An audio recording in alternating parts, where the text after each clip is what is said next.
ನಿಮಗೆ ಸ್ವಾಗತ. ಮಕ್ಕಳೇ, ಇಂದಿನ ಪಾಠದ ಹೆಸರು ಮಹಾಶಿಲ್ಪಿ. ಮೊದಲಿಗೆ ಲೇಖಕಿಯ ಪರಿಚಯವನ್ನು ಮಾಡಿಕೊಳ್ಳೋಣ. ಲೇಖಕಿಯ ಹೆಸರು ಪ್ರೇಮಾ ಭಟ್. ಇವರು ಸೆಪ್ಟೆಂಬರ್ 1941ರಲ್ಲಿ ಉಡುಪಿ ಜಿಲ್ಲೆಯ ಹೆರ್ಗಾ ಎಂಬ ಗ್ರಾಮದಲ್ಲಿ ಜನಿಸಿದರು. ಕಥಾವರ್ಷ, ಕುಂಕುಮ ಶೋಭಿನಿ, ಮನೆ ಮನ, ದೇವರಾಣೆ ಇವು ಇವರ ಕೃತಿಗಳು. ಇವರು 1995ರಲ್ಲಿ ನಡೆದ ದಕ್ಷಿಣ ಕನ್ನಡ ಜಿಲ್ಲಾ ಸಾಹಿತ್ಯ ಸಮ್ಮೇಳನದ ಅಧ್ಯಕ್ಷತೆಯನ್ನು ಸಹ ವಹಿಸಿರ್ತಾರೆ. ಮಕ್ಕಳೇ, ಈ ಪ್ರಸ್ತುತ ಗದ್ಯ ಭಾಗವನ್ನು ಅವರ ಕಥಾವರ್ಷ ಎಂಬ ಕೃತಿಯಿಂದ ಆರಿಸಲಾಗಿದೆ. ಮಕ್ಕಳೇ, ಈ ಮಹಾಶಿಲ್ಪಿ ಅನ್ನೋದು ಒಂದು ಕಥೆ. ಈಗ ಈ ಕಥೆಯ ಹಿನ್ನೆಲೆಯ ಬಗ್ಗೆ ನಾವು ತಿಳ್ಕೊಳ್ಳೋಣ. ಈ ಜಗತ್ತಿನ ಶ್ರೇಷ್ಠ ದೇವಾಲಯವನ್ನು ಕಟ್ಟಿದ, ಆಗಲೇ ಮಹಾಶಿಲ್ಪಿ ಎಂದು ಹೆಸರುವಾಸಿಯಾಗಿದ್ದ ವಿಶು ಮತ್ತು ಅವನ ಮಗ ಧರ್ಮಪದ ಇವರಿಬ್ಬರ ಬಗ್ಗೆ ಇರುವಂತಹ ಕಥೆ ಇದು. ಈ ದೇವಾಲಯದ ಕೆಲಸವು ಶುರುವಾಗಿ 12 ವರ್ಷಗಳಾಗಿರುತ್ತೆ. ಹಲವಾರು ಶಿಲ್ಪಿಗಳ ಶ್ರಮದಿಂದ ಈ ದೇವಾಲಯದ ಕೆಲಸವು ಮುಗ್ದಿರುತ್ತೆ. ಆದರೆ ಈ ಕಲಶವನ್ನು ಕೂಡಿಸಲು ಯಾರು ಎಷ್ಟೇ ಪ್ರಯತ್ನ ಮಾಡಿದರೂ ಆಗೋದಿಲ್ಲ. ಈ ದೇವಾಲಯದ ಕಲಶವನ್ನು ಕೂಡಿಸಲು ಯಾರು ಎಷ್ಟೇ ಪ್ರಯತ್ನ ಮಾಡಿದರೂ ಆಗೋದಿಲ್ಲ. ಕಡೆಗೆ ಆ ಮಹಾಶಿಲ್ಪಿ ಎಂದು ಹೆಸರುವಾಸಿಯಾಗಿದ್ದ ವಿಶುವೇ ಪ್ರಯತ್ನ ಮಾಡಿದರೂ ಆಗೋದಿಲ್ಲ. ಆಗ ರಾಜ ಈ ವಿಷಯವನ್ನು ಊರಿನ ಜನರಿಗೆ ಡಂಗೂರವನ್ನು ಸಾರಿಸಲು ಅವನ ಸೈನಿಕನಿಗೆ ಹೇಳ್ತಾನೆ. ಜೊತೆಗೆ ಯಾರು ಈ ದೇವಾಲಯಕ್ಕೆ ಕಲಶವನ್ನು ಕೂರಿಸ್ತಾರೋ ಅವರಿಗೆ ಬಹುಮಾನವನ್ನು ಸಹ ಕೊಡ್ತೀನಿ ಅಂತ ಡಂಗೂರ ಸಾರಲು ಹೇಳಿರ್ತಾನೆ. ರಾಜನ ಆಜ್ಞೆಯಂತೆ ರಾಜನ ಸೈನಿಕರು ಈ ವಿಷಯವನ್ನು ಪ್ರತಿ ನಗರಗಳಲ್ಲೂ ಪ್ರತಿ ಊರಿನಲ್ಲೂ ಡಂಗೂರವನ್ನು ಮಾರ್ತಾರೆ. ಈ ಸಮಾಚಾರ ಧರ್ಮಪದನ ಕಿವಿಗೂ ಸಹ ಬೀಳುತ್ತೆ. ಈ ಧರ್ಮಪದ ಅನ್ನೋನು ವಿಶುವಿನ ಮಗ, ಮಹಾಶಿಲ್ಪಿ ಎಂದು ಹೆಸರುವಾಸಿಯಾಗಿದ್ದ ವಿಶುವಿನ ಮಗ. ಇವನು 12 ವರ್ಷ ವಯಸ್ಸಿನಲ್ಲಿ ಇದ್ದಾಗಲೇ ತನ್ನ ತಂದೆಯಿಂದ ದೂರ ಆಗಿರ್ತಾನೆ. ಇವನ ತಾಯಿಯ ಹೆಸರು ಚಂದ್ರಲೇಖ. ಅಮ್ಮ ಮಗ ಇಬ್ಬರು ಒಟ್ಟಿಗೆ ಇರ್ತಾರೆ. ಆದರೆ ಇವನಿಗೆ ತಂದೆಯ ಸಂಪರ್ಕ ಇರೋದಿಲ್ಲ.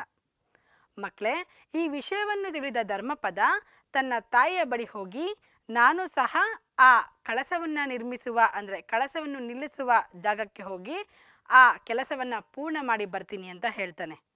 ಆಗ ಅವನ ತಾಯಿ ಚಂದ್ರಲೇಖ ಅವನಿಗೆ ಒಂದು ಅಪ್ಪಣೆಯನ್ನು ಮಾಡ್ತಾಳೆ. ಏನಂತ ಅಪ್ಪಣೆಯನ್ನು ಮಾಡ್ತಾಳೆ? ಮಗು, ನೀನು ಅಲ್ಲಿ ಹೋಗಿ ನಿನ್ನ ಕೆಲಸವನ್ನು ಮಾತ್ರ ಮುಗಿಸಿಕೊಂಡು ಬರಬೇಕು.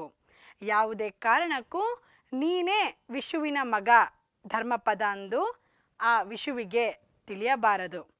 ಏಕೆಂದರೆ ನನ್ನ ಮಗನೇ ಪ್ರತಿಸ್ಪರ್ಧಿಯಾದ ಎಂದು ತಿಳಿದಾಗ ವಿಶುವಿಗೆ ಅಂದರೆ ನಿನ್ನ ತಂದೆಗೆ ಆಘಾತ ಆಗತ್ತೆ. ಮತ್ತು ಇದ್ರ ಜೊತೆಗೆ ಅನುಮಾನ ಕೂಡ ಬರುತ್ತೆ. ಯಾಕೆಂದರೆ ನನ್ನ ಮಗನೇ ಪ್ರತಿಸ್ಪರ್ಧಿಯಾಗಿರ್ತಾನೆ ನನಗೆ ಅಂತ. ಮಕ್ಕಳೇ, ಈ ಧರ್ಮಪದನು ಸಹ ಒಂದು ದೊಡ್ಡ ಮಹಾಶಿಲ್ಪಿ. ಆದ್ದರಿಂದ ಅವನ ತಾಯಿ ಚಂದ್ರಲೇಖ ಈ ರೀತಿಯಾದಂತಹ ಅಪ್ಪಣೆಯನ್ನು ಮಾಡ್ತಾಳೆ. ಹೋಗಿ ನಿನ್ನ ಕೆಲಸವನ್ನು ಮುಗಿಸಿಕೊಂಡು ಬರಬೇಕು. ಯಾವುದೇ ಕಾರಣಕ್ಕೂ ನೀನೇ ವಿಶುವಿನ ಮಗ ಎಂದು ಅವರಿಗೆ ತಿಳಿಯಬಾರದು ಎನ್ನುವ ಕಟ್ಟಪ್ಪಣೆಯನ್ನು ಮಾಡಿ ತನ್ನ ಮಗನನ್ನು ಆ ದೇವಾಲಯದ ಕೆಲಸವನ್ನು ಪೂರ್ಣ ಮಾಡಿ ಬರಲು ಕಳಿಸಿಕೊಡ್ತಾಳೆ. ಮಕ್ಕಳೇ, ಈ ಸಾಮರ್ಥ್ಯ, ಸಾಧನೆ, ಪ್ರತಿಭೆ ಇವೆಲ್ಲದಕ್ಕೂ ವಯಸ್ಸಿನ ಮಿತಿ ಅನ್ನೋದು ಇರೋದಿಲ್ಲ. ನೀವು ತಂದೆಗಿಂತ ಮೊದಲೇ ಸಾಹಸವನ್ನು ಮಾಡಿರುವಂತಹ ಮಕ್ಕಳ ಕಥೆಗಳನ್ನು ಕೇಳಿರ್ತೀರ, ನೋಡಿರ್ತೀರ ಮತ್ತು ತಿಳ್ಕೊಂಡಿರ್ತೀರ. ಆದರೆ ಕೆಲವೊಂದು ಕಿಡಿಗೇಳಿಗಳು ಈ ಚಿಕ್ಕ ಮಕ್ಕಳಿನಲ್ಲೇ ಅಥವಾ ಸಾಧನೆಯನ್ನು ಮಾಡಿದವ್ರನ್ನ ನೋಡಿಬಿಟ್ಟು ಹೊಟ್ಟೆ ಹೊರ್ಕೊಂಡು ಇವರನ್ನು ಕಾಲೆಳೆಯೋದಕ್ಕೆ ಅಥವಾ ಮೊಳಕೆಯಲ್ಲೇ ಚೂಟಾಕೋದಕ್ಕೆ ಪ್ರಯತ್ನವನ್ನು ಮಾಡ್ತಾರೆ. ಇಂತಹ ಸನ್ನಿವೇಶವನ್ನು ಈ ಕಥೆಯಲ್ಲಿ ನಾವು ನೋಡ್ತೀವಿ. ಈಗ ಈ ಕಥೆಯನ್ನು ಪೂರಕವಾಗಿ ತಿಳ್ಕೊಳ್ಳೋಣ. ಮಕ್ಕಳೇ, ಮಹಾಶಿಲ್ಪಿ ಧರ್ಮಪದನು ಕೊನಾರ್ಕ್ ದೇವಾಲಯದ ಮಹಾದ್ವಾರಕ್ಕೆ ಕಲಶವನ್ನು ಕೂರಿಸಲು ವಿಶುವಿನ ಬಳಿ ಬರ್ತಾನೆ. ವಿಶುವನ್ನು ಕಂಡು ಅಂದರೆ ಅವನ ತಂದೆಯನ್ನು ನೋಡಿ ಆ ತಂದೆಯು ಬಹಳ ಬಳಲಿಕೆಯಿಂದ ಆ ವಿಶುವಿನ ಕಣ್ಣುಗಳೆಲ್ಲವೂ ಒಳಗಡೆ ಹೋಗಿರುತ್ತವೆ, ಅಂದರೆ ಆಳಕ್ಕೆ ಹೋಗಿರ್ತವೆ. ನಂತರ ನರೆಗೂದಲಿನ ಗಡ್ಡ ಅಂದರೆ ಈ ಬಿಳಿ ಕೂದಲಿನ ಗಡ್ಡ, ಅದರ ನಡುವೆ ಇರುವಂತಹ ತುಟಿಗಳಲ್ಲಿ ಜೀವಸೆಲೆ ಅನ್ನೋದು ಇರೋದಿಲ್ಲ. ಅಂದರೆ ಜೀವದ ಮೇಲೆ ಆಸೆ ಅನ್ನೋದು ಇರೋದಿಲ್ಲ, ನಗು ಅನ್ನೋದು ಇರೋದಿಲ್ಲ. ಇವೆಲ್ಲವನ್ನ ನೋಡಿ ಧರ್ಮಪದನಿಗೆ ತಂದೆಯ ಮೇಲೆ ಅಪಾರವಾದಂತಹ ಪ್ರೀತಿ ಬರಲು ಶುರುವಾಗುತ್ತೆ. ತಂದೆಯನ್ನ ಬಾಚಿ ತಬ್ಬಿಕೊಂಡು ಪ್ರೀತಿಯಿಂದ ಮಾತನಾಡಿಸಬೇಕೆಂಬ ಪ್ರೀತಿ ಅವನಲ್ಲಿ ಉಂಟಾಗತ್ತೆ. ಈ ಭಾವನೆಯನ್ನು ಅವನು ವಿಶ್ವವಿನ ಮುಂದೆ ತೋರಿಸ್ಕೊಳ್ಳೋದಿಲ್ಲ. ಅವನು ಈ ಪ್ರೀತಿ ಬಂದಿರುವಂತಹ ಭಾವನೆಯನ್ನು ತನ್ನ ಮನದಲ್ಲೇ ಬಚ್ಚಿಟ್ಕೋತಾನೆ. ಯಾಕೆಂದರೆ ನನ್ನ ತಂದೆಗೆ ಎಲ್ಲಿ ನಾನು ಮಗ ಎನ್ನೋದು ಗೊತ್ತಾಗ್ಬಿಟ್ರೆ ಈ ಸಣ್ಣ ಹುಡುಗ ಏನು ಮಾಡ್ತಾನೆ ಅನ್ನುವಂತಹ ಅನುಮಾನ ಬರ್ಬೋದು. ಜೊತೆಗೆ ಎಲ್ಲಿ ನನ್ನ ಮಗನಿಂದ ಕೆಲಸ ಆಗೋಗ್ಬಿಟ್ರೆ ಅವನು ಈ ಚಿಕ್ಕ ವಯಸ್ಸಿನಲ್ಲೇ ಇಷ್ಟು ಸಾಧನೆನ ಮಾಡಿದ್ನಲ್ಲ ಅನ್ನುವ ಹೆಗ್ಗಳಿಕೆಯಿಂದ ತನ್ನ ತಂದೆ ನೋವಿನಲ್ಲಿ ನರಳುತ್ತಾನೆ. ನಾನು ಇಷ್ಟು ದೊಡ್ಡವನಾದರೂ ನನ್ನ ಕೈಲಿ ಕೆಲಸ ಆಗಲಿಲ್ವಲ್ಲ, ನನ್ನ ಮಗ ಈ ಕೆಲಸವನ್ನು ಮಾಡಿದ್ನಲ್ಲ ಅನ್ನೋ ನೋವಿನಿಂದ ವಿಶು ನರಳುತ್ತಾನೆ ಅನ್ನುವ ಒಂದು ಸಂದೇಶವನ್ನು ಇಟ್ಕೊಂಡು, ಈ ಭಾವನೆಯನ್ನು ಇಟ್ಕೊಂಡು ಧರ್ಮಪದನು ಈ ವಿಷಯವನ್ನು, ಅಂದರೆ ನಾನೇ ನಿನ್ನ ಮಗ ಅನ್ನುವ ವಿಷಯವನ್ನು ವಿಶುವಿಗೆ ಹೇಳೋದಿಲ್ಲ. ಎಷ್ಟೇ ಪ್ರೀತಿ ಬಂದರೂ ಅದನ್ನು ತನ್ನ ಮನಸ್ಸಿನಲ್ಲೇ, ಈ ಭಾವನೆಯನ್ನು ತನ್ನ ಮನಸ್ಸಿನಲ್ಲೇ ಬಚ್ಚಿಟ್ಕೊಂಡು ನೇರವಾಗಿ ಕೆಲಸದ ಮಾತಿಗೆ, ಅಂದರೆ ಬಂದಿರುವ ಕೆಲಸ ಏನೆಂದು ತಿಳಿಯಲು ಮತ್ತು ಈ ಬಂದಿರುವ ಕೆಲಸವನ್ನು ಮುಗಿಸಲು ತನ್ನ ತಂದೆ ವಿಶುವಿನ ಬಳಿ ಮಾತನಾಡಲು ನಿಲ್ತಾನೆ. ಮಹಾಶಿಲ್ಪಿಗಳೇ, ನಾನು ಈ ದೇವಾಲಯದ ಕಲಶವನ್ನು ನಿಲ್ಲಿಸುತ್ತೇನೆ. ನನ್ನ ಮೇಲೆ ನಿಮಗೆ ಅನುಮಾನ ಬೇಡ.